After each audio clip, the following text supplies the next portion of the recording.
What's going on, everybody? We are back again. Hello, hello, hello. 25 things that we've learned in the last 25 years of being married.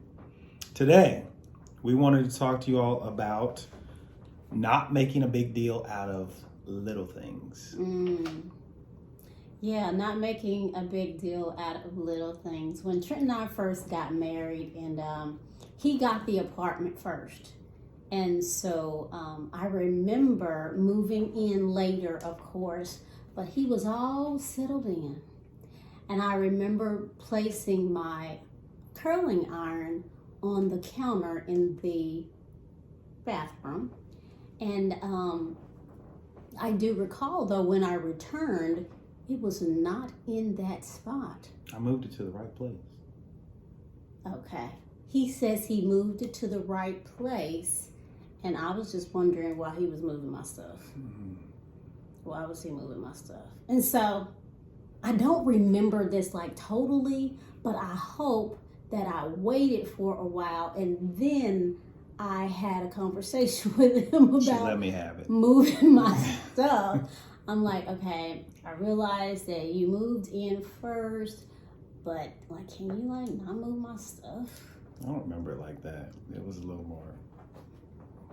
But I got the point.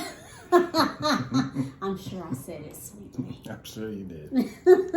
But my life was I'm a very meticulous person, so everything's very organized. And I always like to say, Sandra came into my life just so she could just kind of come and just go and just mix things up. And I learned pretty early, like I could make a big deal out of all that stuff. You moved this back and I had it in a particular place. You ate the last Jell-O and I was expecting to eat that Jell-O when I got home from work. I could make a big deal out of a lot of stuff, but that stuff is so insignificant and so pointless. And how many times do we get into arguments about stuff that doesn't even make a difference or have any real meaning?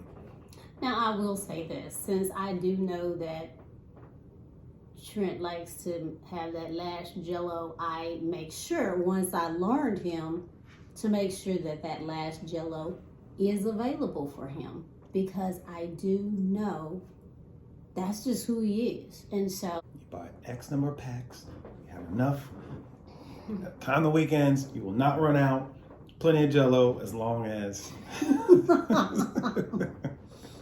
anyway, so again, making big deals out of stuff that is just not that big of a deal. We also learned pretty early on, like even in dealing with things like, washing clothes, Sandra wanted to come in, she was going to roll up her sleeves, be that good Proverbs 31 wife, wash my clothes and do all of that kind of stuff. And I was like, one of the first times she did, I was like, he was like, you didn't fold up my socks right. I was like, okay, I'm about done. And I think she probably washed some stuff that was supposed to be in cold in hot, or I don't know, maybe. but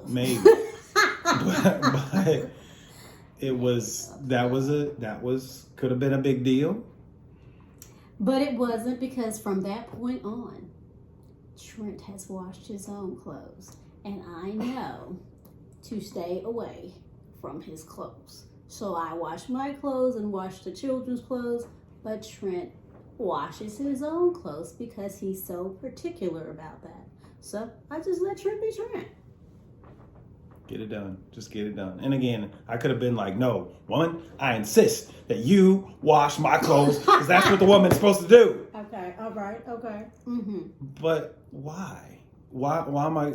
How about we just go to our strengths? My strength is washing my own clothes. Her strength is washing her clothes, and we just we figured it out. Made it work and not make it into a big issue. As far as this is my role, this is what I'm supposed to do, and this is your role, and this is whatever this works for us. So how stupid would it be if we were talking to somebody outside and it's like, well, what happened? What was going on with your marriage? Y'all, she wouldn't wash my clothes properly. She kept putting the things in, the coals in with the hots, and she was putting the whites with the colors, and we're just incompatible because she can't wash my clothes properly, and that's what the woman's supposed to do. No, we just figured out the way that worked for us to make something that's small not a big deal. Not a big deal at all. And all right. It hasn't been a big deal since then. He just he washes his clothes, and then if there's something that I know that he likes to have to the end of the week, I try to make sure that I don't eat his Jell-O. All right, the scripture for today is Proverbs 19:11. A person's wisdom yields patience.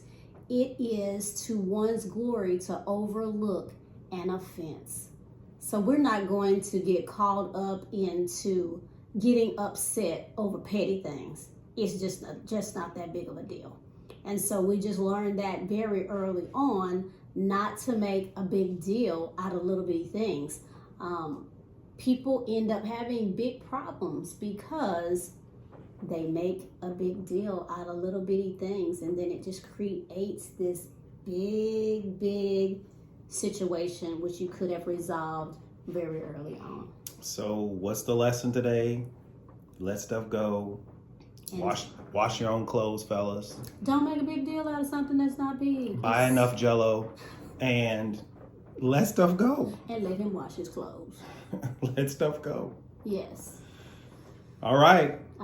Short and sweet. That is it. That's what we've got for y'all today. Look forward to seeing y'all next week where we continue with the series. All right. Have a good one. Y'all have a good one.